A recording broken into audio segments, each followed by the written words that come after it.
नमस्कार दोस्तों, पिछले काफ़ी दिनों से आप देख रहे होंगे कि ईडी लगातार अरविंद केजरीवाल को समन भेज रही थी। करीब 9 बार समन करने के बाद फाइनली ईडी ने अरविंद केजरीवाल को अरेस्ट कर लिया। बेसिकली अरविंद केजरीवाल को कहीं ना कहीं ये पता था कि ईडी उन्हें अरेस्ट कर सकती है, इसलिए उन्होंने दिल्ली हाईकोर्ट में इंटरिम बेल, जिससे कि ईडी उन्हें अरेस्ट न कर पाए, की एप्लीकेशन लगाई, लेकिन वहाँ से उन्हें कोई राहत नहीं मिली। उसके बाद खबर आई कि ईडी अरविंद केजरीवाल के रेजिडेंस पे पहुँच गई है।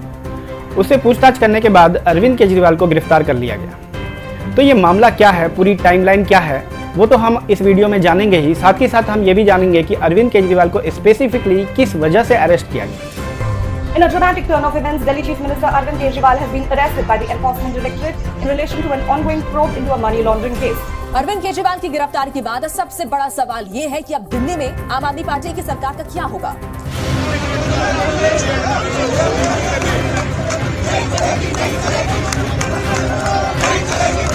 को याद होगा कि नवंबर 2021 में सरकार एक लिकर पॉलिसी लेके आई थी, जिसके तहत काफ़ी सारे बदलाव किए गए थे। पुरानी पॉलिसी के तहत शराब बिक्री केवल सरकार ही कर सकती थी, लेकिन इस पॉलिसी के तहत प्राइवेट कंपनीज को भी शराब बेचने के लिए लाइसेंस दे दिया गया। ये कंपनीज अपने हिसाब से एमआरपी निर्धारित कर सकती है और साथ ही अपने कस्टमर्स को शराब पे डिस्काउंट दे सकती है। इसके लिए दिल्ली को 32 जोन्स में डिवाइड कर दिया गया और हर जोन में 27 शराब की दुकानें देखने को मिल रही थी। इस पॉलिसी का मेन पर्पस शराब की कालाबाजारी और शराब माफिया को समाप्त करना, राजस्व बढ़ावा और कस्टमर एक्सपीरियंस में सुधार करना था और शराब की दुकानों का समान वितरण करना था।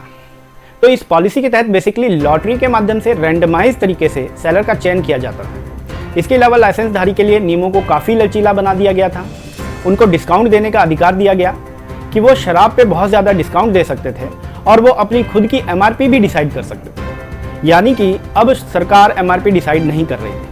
तो इसके बाद सवाल उठता है कि आखिर आरोप क्या लगाए गए हैं। यहाँ पे अगर आरोपों की बात करें तो दिल्ली में नियम ये कहता है कि अगर दिल्ली की सरकार किसी भी नीति को लागू करती है या फिर किसी पुरानी नीति में बदलाव करती है, तो बदलाव केवल तभी किया जा सकता है जब उसे कैबिनेट के सामने पेश किया जाए और उसके बाद कैबिनेट मंजूरी के बाद उसे एलजी के सामने पेश किया जाएगा। लेकिन इस मामले में ये पूरा प्रोसेस फॉलो नहीं किया गया, तो ये माना गया कि दिल्ली उत्पाद शुल्क नियम 2010 और बिजनेस ट्रांजैक्शन रूल 1993 का उल्लंघन हुआ है। नई शराब नीति की वजह से दिल्ली सरकार को 80 करोड़ का नुकसान हुआ था। नुकसान की वजह थी जो लाइसेंस फी होती है तकरीबन 144.36 करोड़, उसको वेव कर दिया गया था।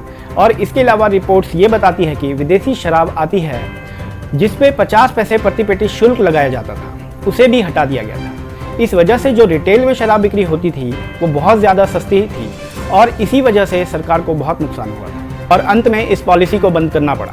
इसके बाद जो दिल्ली के लेफ्टिनेंट गवर्नर हैं, उन्होंने सीबीआई जांच का रिकमेंडेशन दे दिया।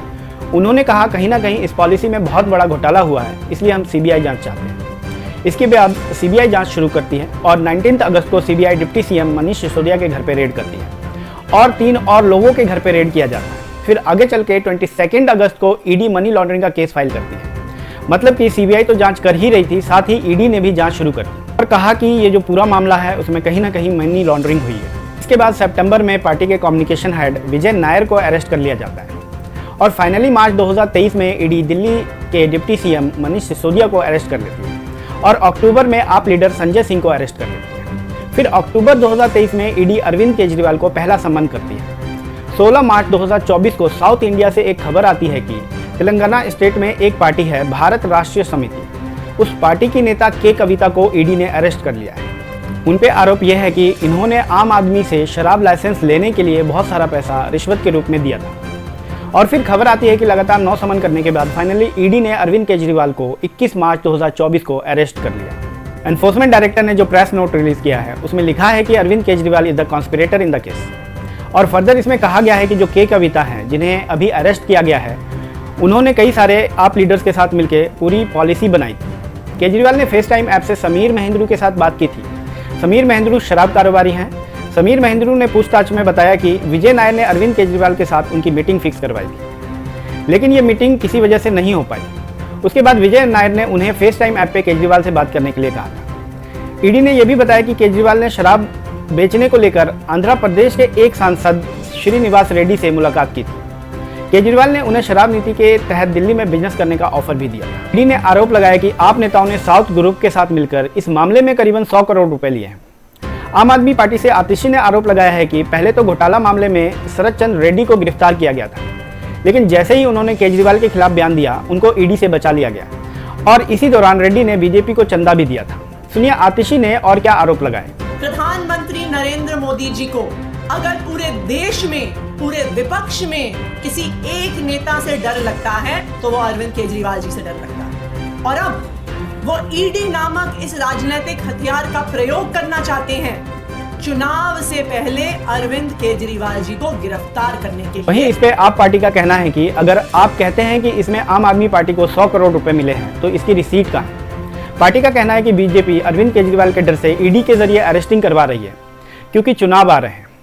इस पे अपना रिएक्शन देते हुए अखिलेश यादव ने क्या कहा, आइए जानते हैं। इलेक्ट्रॉनिक बॉन्ड्स की जानकारी आई तो सीए लागू किया गया और उससे जब नहीं चला तो उन्होंने कहा कि इसको इतनी बार बुलाया था ईडी ने, ये दिल्ली के मुख्यमंत्री नहीं आ रहे, इनको गिरफ्तार कर लो। जो इलेक्ट्रोल बॉन्ड्स ने बीजेपी का बैंड बजाया है उससे बचने के लिए और चुनाव में जनता का ध्यान हटाने के लिए काम कर रहे हैं। अपना रिएक्शन देते हुए अन्ना हजारे ने भी अपनी बात रखी।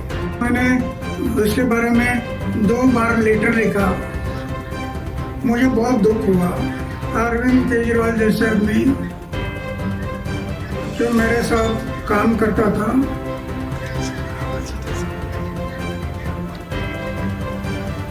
और शराब के बारे में हम लोग आवाज उठाया था, आज वो शराब नीति बना रहा है, जिससे मुझे दुख हुआ। जानते हैं। अपना रिएक्शन देते हुए अन्ना हजारे ने भी अपनी बात रखी है। वहीं आपको बता दें कि अरविंद केजरीवाल का लेटर उनकी वाइफ ने कुछ इस तरह पढ़ा है। नमस्कार, मेरा नाम सुनीता केजरीवाल है। मैं अरविंद केजरीवाल जी की धर्मपत्नी हूँ। आपके बेटे और आपके भाई अरविंद केजरीवाल जी ने जेल से आपके लिए संदेश भेजा है। मेरे प्यारे देशवासियों, मुझे कल गिरफ्तार कर लिया गया। मैं अंदर रहूं या बाहर, हर पल देश की सेवा करता रहूंगा।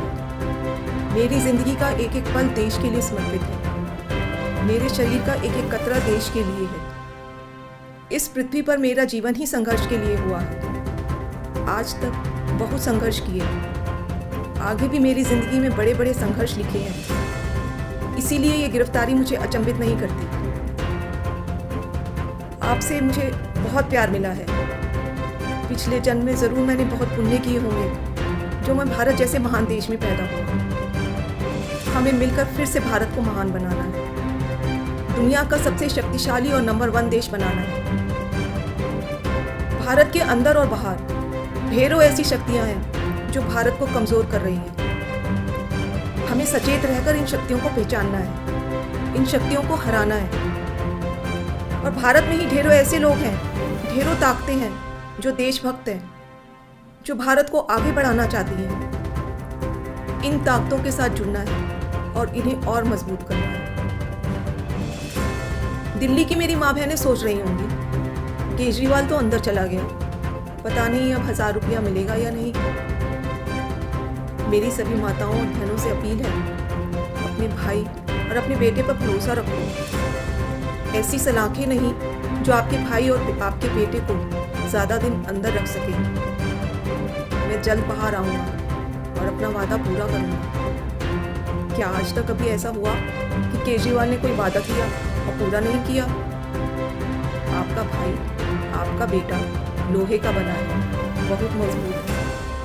बस एक विनती है, एक बार मंदिर जरूर जाना और भगवान से मेरे लिए आशीर्वाद मांगना। करोड़ों लोगों की दुआएं मेरे साथ हैं, यही मेरी ताकत है। आम आदमी पार्टी के सभी कार्यकर्ताओं से भी मेरी अपील है कि मेरे अंदर जाने से समाज सेवा और लोक सेवा का काम रुकना नहीं चाहिए।